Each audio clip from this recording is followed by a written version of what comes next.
The richest man on the yacht laughed at the waitress, but he did not hear the sound that would make him regret it. The silver Maribel glowed 8 miles off the Charleston coast, wrapped in warm chandelier light, polished teak, and the soft hush of money pretending to be manners. On the upper deck, guests in pale suits and silk dresses lifted crystal glasses while a jazz quartet played near the rail. The Atlantic was black beyond the windows, calm enough to make the yacht feel less like a vessel and more like a floating palace built only for people who never expected to be afraid. Grant Whitmore stood at the center of it all, 42, white, sharp-eyed, and immaculate in an ivory blazer that seemed untouched by the humid sea air. He owned the yacht, the hotel group hosting the event, and most of the smiling attention around him. But across the deck, near the glass doors, his 7-year-old daughter Lily stood alone with a stuffed blue whale pressed against her chest, watching her father charm investors with a smile he rarely brought home. Claire Donovan noticed the child before anyone else did. She was 27, white, quiet in her service uniform and white apron, her hair tied back with a wine-red ribbon that looked like a single bright note in the gold-lit room. She moved carefully between tables with a tray of coffee, reading the room the way some people read weather. Who needed water before asking? Who had drunk too much champagne? Which guest would step backward without looking? Which child was trying not to cry? Claire had learned that last skill early. In North Carolina, her little sister had struggled with asthma for years, and Claire had grown up listening to breaths the way other girls listened to music. Fast, shallow, tight, wrong. A child did not always say help. Sometimes a child only got quiet. She was passing the VIP table when a guest pushed his chair back suddenly. The chair clipped the edge of Claire's tray. One coffee cup tilted. A few dark drops spilled onto the white tablecloth, no larger than coins. Claire steadied the tray before anything else fell. "I am so sorry," she said, already reaching for a clean napkin. Grant looked down at the stain, then up at her. His smile turned thin. Not angry. Worse. Amused. "Careful, miss," he said, loud enough for the table to hear. "Some things on this yacht are worth more than your whole year." The laughter came quickly because people with money often laughed before deciding whether something was funny. Claire lowered her eyes for 1 second, not in shame, but in discipline. She placed the napkin over the spill, pressed once, and lifted it cleanly. Then she looked at Grant. Her voice was soft. "Then I hope you know which things are priceless." The laughter faded unevenly. Grant's expression paused, as if a small door had closed where he expected one to open. Claire did not wait for his answer. She gathered the cup, adjusted the tray, and stepped away. Near the glass doors, Lily watched her go. The little girl's fingers tightened around the stuffed whale. Claire saw it. Grant did not. He had already turned back to his investors, smiling again, restoring the room around himself. A few minutes later, Lily slipped through the side door toward the lower cabin stairs. No one stopped her. No one noticed the small blue whale disappear below deck. No one except Claire, who was still holding the stained napkin and listening to a silence that did not belong on a yacht full of music. Claire did not follow Lily immediately. A good server never seemed to chase anyone. She moved first to the service station, set down the stained napkin, and lifted a fresh coffee pot with the same calm expression she had worn through Grant Whitmore's insult. But her attention had already left the upper deck. It had gone through the side door with the little girl and the stuffed blue whale. Across the room, Grant was speaking again, one hand resting in the pocket of his ivory blazer, his voice smooth enough to make investors lean closer. He was describing a coastal resort project with private villas, marine education programs, and family-friendly experiences. Family-friendly. The words passed through the room like polished silver, and still he did not look toward the stairs where his own child had disappeared. Claire glanced at the nanny near the dessert table. The woman was checking her phone, then smiling at a guest who asked about the children's cabin. Claire approached quietly. "Excuse me," she said. "Lily went downstairs a few minutes ago." The nanny barely looked up. She does that when she wants attention. She looked upset. "She is 7," the nanny replied, tired and dismissive. "Everything looks dramatic at 7. Claire held the coffee pot a little tighter. "Could you check on her?" The nanny sighed. "I will in a minute." A minute was not always dangerous. But sometimes, Claire knew, a minute was where danger learned to grow. She had counted minutes beside her sister's bed when they were children. 1 minute of wheezing before the inhaler. 1 minute waiting for an adult to understand. 1 minute too long in a room where the air felt wrong. Claire looked back toward the side door. The music covered everything. The jazz, the glasses, the laughter, the soft confidence of people who believed every problem had been hired away. Then she heard it. Not loudly, not clearly. A small sound beneath the floor, riding up through the service stairwell when the door opened for a passing crew member. Cough. Silence. 3 faint knocks. Claire's face did not change, but something inside her went very still. She set the coffee pot down. Lauren, another server, noticed. You okay? Claire nodded once. Cover table 6 for me. Where are you going? Below. Lauren's eyes flicked toward the VIP table. After what he said, Claire looked across the deck. Grant was smiling at a man in a Navy suit, unaware that the smallest person in his world was becoming smaller somewhere beneath his feet. Especially after what he said, Claire answered. She walked to the side door and slipped into the stairwell. The temperature changed first.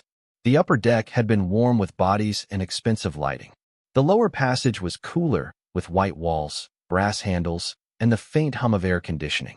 Claire moved down carefully, one hand on the rail, listening between steps. Again, a cough, weaker this time. Then 2 knocks, uneven and soft. Lily, Claire called, keeping her voice gentle.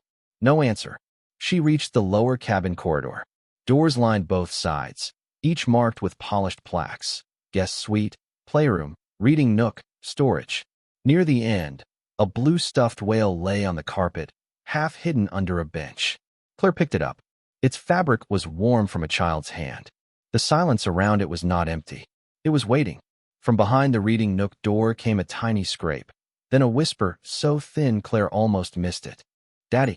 Claire stepped closer, her heart steady because panic would not help the child behind that door. Lily, it is Claire. I am right here.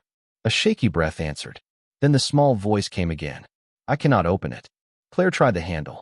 It held firm. A safety latch had slipped into place from the outside, likely jarred loose when the yacht rolled over a swell. Cold air pushed through the bottom gap, far too strong for such a small room. Claire knelt, pressed her palm to the door, and lowered her voice into something soft enough for a frightened child to hold. Look at the door, sweetheart. I am going to get you out. Keep listening to me, not the room. Lily coughed again. Claire heard the tightness immediately. Not tantrum, not drama, breathing trouble. Above them, the yacht kept shining. Below it, Claire reached for her service card, slid it toward the side latch, and began working the lock with hands that remembered every night she had once prayed for a child to take one more easy breath. The service card slid halfway into the latch, then stopped. Claire held her breath, not from fear, but to hear Lily's. The little girl was on the other side of the door, too quiet now, and that frightened Claire more than crying would have. Lily, she said, keeping her voice low and even. I need you to answer me with one knock if you can hear me. A tiny tap came from inside. Good. Still listening.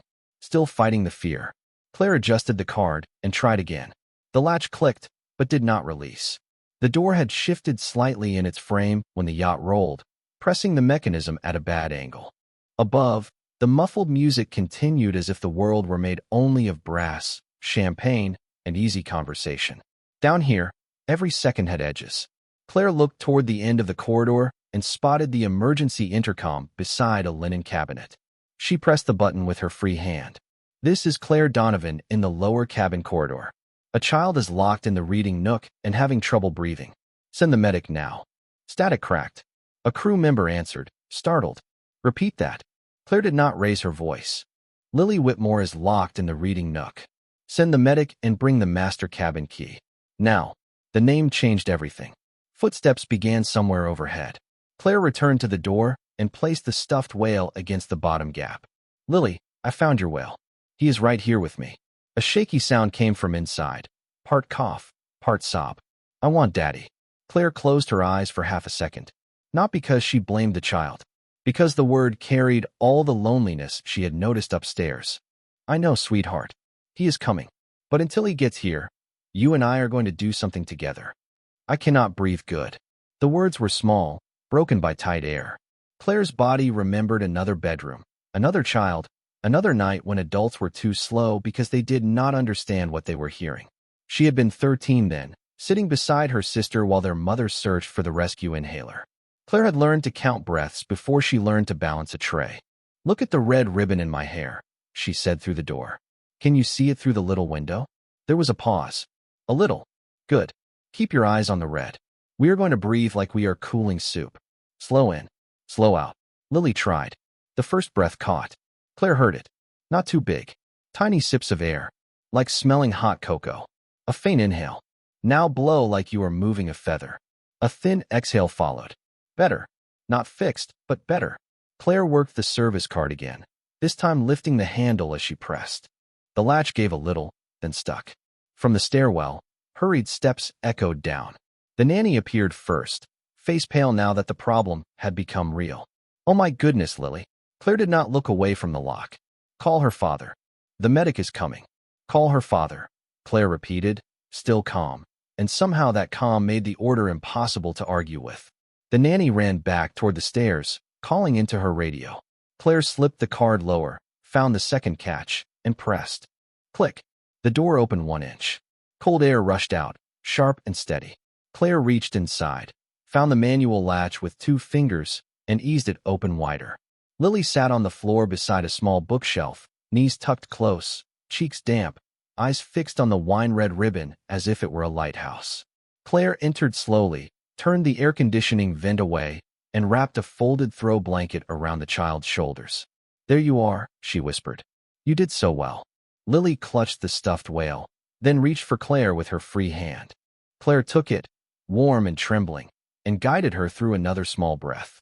By the time the medic arrived, Lily was breathing steadier, still scared, still fragile, but no longer alone. And when heavy footsteps pounded down the corridor, Claire knew before she looked up that the man who owned the yacht had finally heard what mattered. Grant Whitmore reached the lower cabin corridor without the careful posture he had worn upstairs. The ivory blazer was still perfect, but the man inside it was not. His face had lost its color. His breath came fast. Behind him, the nanny hovered with one hand over her mouth, repeating Lily's name in a voice that did nothing useful. The medic knelt beside the reading nook, checking Lily's pulse and listening to her breathing with calm professional focus. Claire sat on the floor beside the child, one hand holding the stuffed blue whale, the other resting lightly near Lily's shoulder without crowding her. Lily's eyes stayed on Claire's wine-red ribbon. In, out, tiny sips, feather breath. "Daddy," Lily whispered when she saw Grant. The word struck him harder than any accusation could have. He dropped to his knees in the doorway, suddenly too large for the small cabin, too late for the first part of the fear, too rich to buy back the minutes he had missed. "I am here, baby." His voice cracked on the last word. Lily reached for him, but she did not let go of Claire's sleeve. Grant saw it. Everyone saw it. The child wanted her father, but she trusted the waitress who had heard her first. That truth filled the room more completely than panic ever could. The medic looked up. "She is stable. She needs fresh air, warmth, and a follow-up evaluation once we dock." The cold air in here likely made her breathing tighten, but she responded well because Miss Donovan kept her calm.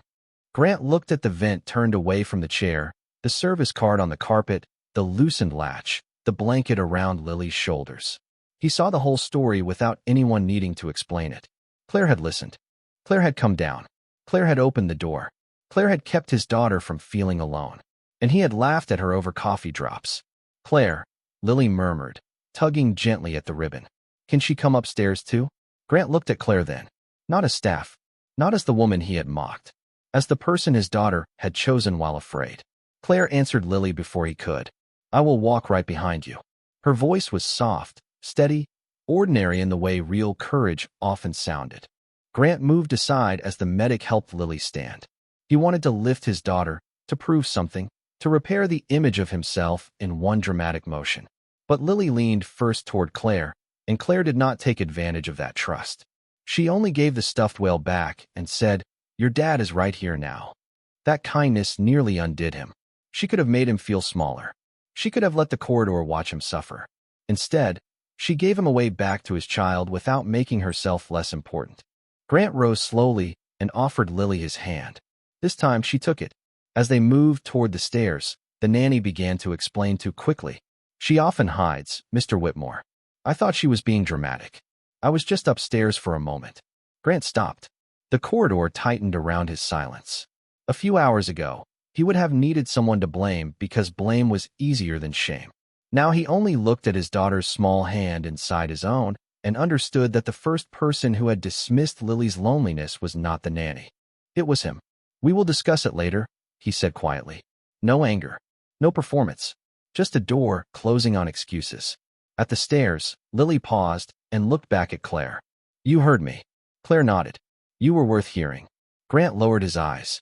Above them, the yacht still glittered with music and champagne, but the richest man aboard no longer felt rich. He had almost missed the smallest sound in the world, and the woman he mocked had treated it like the most important thing on the sea. The upper deck did not welcome them back the same way it had let Lily leave. The jazz was still playing, but softer now, uncertain beneath the murmurs moving through the guests. Champagne glasses hovered without touching lips. Investors who had laughed at Grant Whitmore's joke earlier now watched the staircase, as if the yacht itself had brought up an answer from below. Lily walked between Grant and Claire, wrapped in a soft cream blanket, holding the stuffed blue whale against her chest. Her small fingers stayed around her father's hand, but her eyes kept returning to Claire's wine-red ribbon, checking that the person who had hurt her was still there. Grant noticed every glance. Each one humbled him more than any public accusation could have. On the deck, a woman in pearls whispered, "Is she all right?" The medic answered before gossip could grow. "She is stable. She needs rest and air." The situation was handled quickly. Quickly.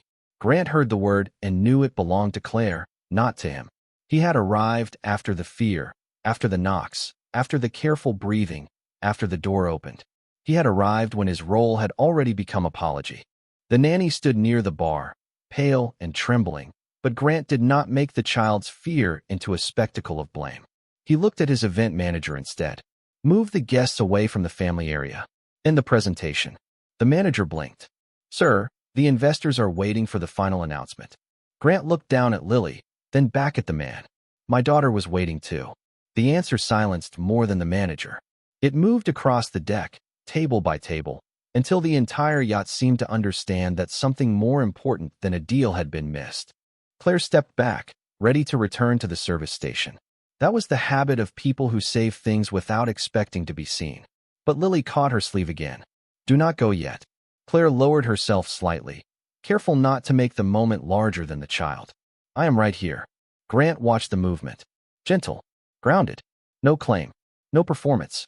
He thought of the coffee stain, of his own cruel little sentence, of the laughter he had allowed to bloom around her like permission. Shame came quietly now, without drama, and found a place under his ribs. "Miss Donovan," he said. Claire looked up. The deck held its breath because everyone remembered what he had called her before. "Mississippi careful. Worth less than things." Grant swallowed. "I owe you an apology." Claire's face remained calm. "Your daughter needs you right now." It was not a rejection. It was a correction. Even in that moment, she pointed him toward what mattered. Grant nodded and knelt beside Lily, bringing himself to her height. "I am sorry I was not watching," he said, not to the room, not to Claire, but to the child holding the whale. Lily leaned into him. "Claire heard me." "I know," he whispered. "I should have heard you too." The words were simple, but they changed his face. The confident host disappeared. The father remained. Claire turned away then, giving them privacy in front of a crowd that did not deserve the whole of their tenderness. She picked up a tray of cold coffee cups from the nearest table and began clearing them with steady hands. Behind her, Grant held his daughter longer than a man concerned with appearances would have allowed. When he finally looked up, he saw Claire doing her work as if she had not just done something extraordinary. That was when he understood the deepest part of the lesson. She had not saved Lily to prove him wrong. She had saved Lily because Lily was worth hearing. And that made his mockery feel smaller than ever. Grant stayed beside Lily until her breathing settled into an easy rhythm. The medic had moved them to a quiet corner of the upper deck, where the sea air was warmer and the music could not reach them clearly. Lily sat wrapped in the cream blanket, her stuffed whale tucked under one arm, her cheek resting against Grant's shoulder. For once, his phone stayed face down on the table. No investor, no assistant, no flashing message was allowed to become larger than the small hand resting in his. Across the deck, Claire continued clearing coffee cups. She worked with the same calm precision as before, but people watched her differently now. A man who had laughed earlier stepped aside when she passed. A woman thanked her by name. The event manager lowered his voice when asking the crew to close the dessert station. Respect had entered the room late, but it had entered. Claire did not let it change her posture. Attention was not the same as understanding. She knew that too well. Grant knew it too, or at least he was beginning to. Every time he looked at her, he saw two moments at once. Claire kneeling beside Lily in the small cabin, steady as a lighthouse, and Claire at the VIP table, quietly absorbing his careless insult. The distance between those two moments was where his shame lived. Lily stirred against him. "Daddy, I am here. Do not be mean to Claire." The sentence was soft, sleepy, and absolute. Grant closed his eyes. Children could find the center of a room faster than adults who owned it. "I will not," he said. Lily lifted her head just enough to look at him. "Promise." Grant looked across the deck at Claire. She was stacking cups into neat rows, the wine-red ribbon at the back of her hair catching a small piece of chandelier light. "I promise." Lily seemed to accept that. She leaned back into him, and the whale slipped slightly from her arm. Grant caught it before it fell. A few minutes later, when the medic confirmed that Lily could rest in the family lounge with supervision, Grant stood and carried the blanket while Lily walked beside him. He did not rush. He did not delegate. At the lounge door, Lily looked back once more. "Can Claire say goodnight?" Grant turned. Claire had just lifted a tray from the service station. He walked toward her, slower now, with the hesitation of a man approaching someone he had no right to command. "Miss Donovan," he said. "Lily asked if you would say goodnight." Claire set the tray down immediately. Not because Grant asked, because Lily had. She crossed to the lounge and knelt at the child's level. Lily held out the blue whale. "He says thank you too." Claire smiled softly. "Tell him he was very brave." "Was I brave?" "You listened. You tried. You kept breathing with me. That is brave." Lily's eyes brightened in the tired way children glow after fear has passed. "Daddy said he will not be mean to you anymore." Claire glanced up at Grant. He did not look away. "That is a good start," she said. "Not forgiveness. Not cruelty. A standard." Grant accepted it. After Lily went inside with the medic and a different crew attendant, Grant remained in the hallway with Claire. For several seconds, neither spoke. The yacht moved gently beneath them, the kind of motion that had seemed elegant upstairs and important below. Finally, Grant said, "What I said to you at the table was beneath both of us. Especially beneath you." Claire folded her hands in front of her apron. "It was unnecessary. It was worse than that." He swallowed. "I treated a spill like it mattered more than a person. Then you treated my daughter like she mattered more than your pride." Claire's expression softened only slightly. "Your daughter mattered more than both of us." Grant nodded, and the truth of that sentence settled him more than comfort would have. "I would like to apologize publicly." Claire looked toward the upper deck, where guests were pretending not to watch the hallway. "Do it because you mean it, not because people are watching." "I do mean it." "Then say it where you first made it wrong." Grant understood. The VIP table. The laughter. The white tablecloth. The place where he had measured the wrong thing. He straightened, not with arrogance this time, but with responsibility. "Will you come with me?" Claire picked up the stained napkin from the service cart, the one she had saved without realizing it. The brown mark had faded but not vanished. "No," she said. "You can walk there yourself." Grant walked back to the VIP table alone. That was the first part of the apology. No assistant beside him. No daughter in his arms to soften the room. No waitress standing near him to prove he had learned something. Just the man who had spoken carelessly returning to the place where his words had landed. The guests watched him approach with the strained stillness of people who knew a correction was coming but did not know whether they would be included in it. The white tablecloth had been replaced, but Grant saw the stain anyway. Not on the linen. On the moment. He stopped beside the chair where he had stood earlier, under the same chandelier light, near the same crystal glasses, with the same ocean beyond the rail. Everything looked elegant again. That almost made it worse. Elegant rooms could hide ugly things if everyone agreed to keep smiling. Grant placed one hand on the back of the chair and looked at the people who had laughed with him. "A few minutes ago, I made a comment about Miss Donovan," he said. The jazz softened, then stopped when the pianist noticed the room turning. "I implied that objects on this yacht were worth more than her time, her work, and her dignity." No one moved. A woman at the far end of the table lowered her eyes. The man whose chair had bumped Claire's tray swallowed, and looked at his folded hands. Grant continued, his voice steady but stripped of polish. Some of you laughed. I let you. That was my failure as host, as employer, and as a father. Preston, one of the investors, shifted in his seat. Grant, you do not have to make this so serious. Grant looked at him. Not sharply. Clearly. My daughter was locked below deck while I was making jokes above it. Miss Donovan heard what the rest of us missed. She went down when others dismissed it. She kept Lily calm until help arrived. So yes, Preston, I do have to make this serious. The name hung in the air. It was not meant to humiliate. It was meant to stop the old habit of making discomfort sound unreasonable. Near the service station, Claire stood still with the stained napkin folded in one hand. She had not wanted a ceremony. She had wanted him to understand the shape of what he had done. Watching him now, she saw he was trying to speak without using the moment to polish himself. That mattered. Not enough to erase, but enough to begin. Grant turned toward her, though he kept the distance between them. Miss Donovan, I am sorry. Not because you saved my daughter. I am grateful for that beyond words. But my apology should not depend on your usefulness to me. I was wrong before I knew what you could do. The deck became very quiet. Claire felt the weight of every eye, but she did not step forward. Her voice carried because the room had finally learned how to listen. Thank you for saying that. Grant nodded, accepting the limit of her answer. No performance of forgiveness. No easy ending offered to make him comfortable. Lily's medic appeared briefly at the lounge door and gave Grant a reassuring nod. Lily was resting. Safe. The smallest breath on the yacht had become the largest truth in his life. Grant looked back at the table. The event is over for tonight. The investment presentation can wait. My daughter cannot. Neither can the way we treat the people who work beside us. The event manager began to speak, then thought better of it. Guests slowly rose from their chairs, softer now, careful with their glasses, careful with their voices, as if the yacht had turned into a place where sound mattered. Grant left the VIP table and walked toward the family lounge. As he passed Claire, he paused, leaving enough space to show he had learned at least one small thing. She asked for you, he said. Claire looked toward the lounge door. Then I will come for her. Grant lowered his head once. Not a bow. Not yet. But close to respect. Claire walked past him, still holding the faded coffee stain in her hand. And for the first time that night, the richest man on the Silver Mirabelle understood that dignity was not something he could grant. It was something he had finally stopped standing in front of.